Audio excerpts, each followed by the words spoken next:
សូមស្វាគមន៍ប្រិមិត្តដែលកំពុងតាមដានទស្សនាព័ត៌មាន Yuma TV Online យើងរួមគ្នាប្រឆាំងមេរោគ COVID-19 តាមការណែនាំរបស់ក្រសួងសុខាភិបាលបាទព័ត៌មាននេះគឺចេញមកពីខេត្តកោះកុងលោកជំទាវមិថុនាភូថងអភិបាលខេត្តកោះកុងពុំគួរប្រងើយកន្តើយចំពោះលោកអកគួនមេឃុំថ្មសដែលអនុញ្ញាតឲ្យសំផ្ទះក្នុងអូស្ទះចរន្តទឹកហូរបណ្ដាលឲ្យលិចលង់ផ្ទះប្រជាពលរដ្ឋពីខេត្តកោះកុង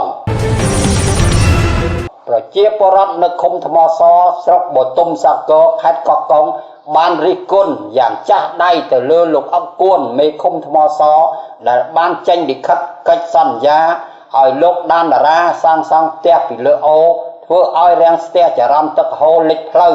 លិចលំនៅឋានប៉ះពាល់ដល់ប្រជាពលរដ្ឋទូទាំងឃុំថ្មសតែម្ដងគួររំលឹកថាឈ្មោះដានតារានេះពីមុនមកបានរំលោភធ្វើផ្ទះពីលើអូរួចស្រេចទៅហើយ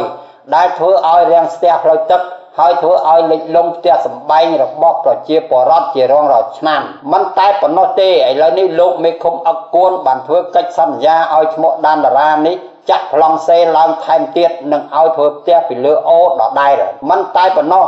មានក្មួយលោកមេឃុំម្នាក់ធ្វើជាមេភូមិថ្មសដែលលោកមេឃុំទើបតែងតាំងបានធ្វើផ្ទះថ្មពីលើអូ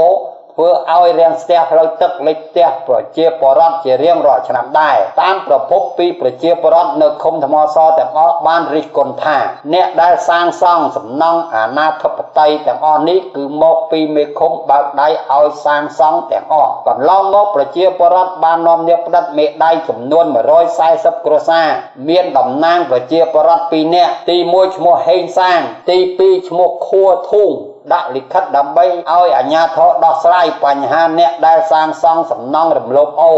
តែការងារដោះស្រាយនោះមិនចេញទេមិនតែប៉ុណ្ណោះលិខិតដែលមានស្នាមមេដៃ140គ្រួសារនោះតំណាងពលរដ្ឋបានជូនដល់ដៃលោកសុកសុធីអភិបាលរងខេត្តកោះកុងឲ្យជួយដោះស្រាយបញ្ហាកង្វល់របស់ប្រជាពលរដ្ឋទាំង6ទៅ7ខែហើយតាមសម្ដីលោកមេឃុំអកគួនបាននិយាយតាមទូរស័ព្ទថា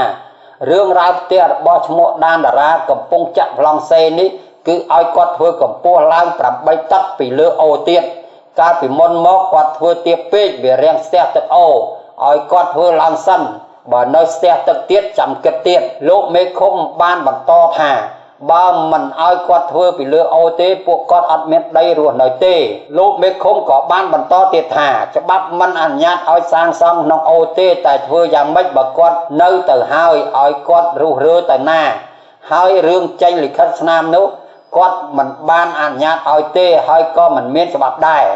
ចំណែកលោកហាក់លេងអភិបាលស្រុកបទុមសាគរថាចាំលោកចុះទៅមើលសិនរឿងនេះ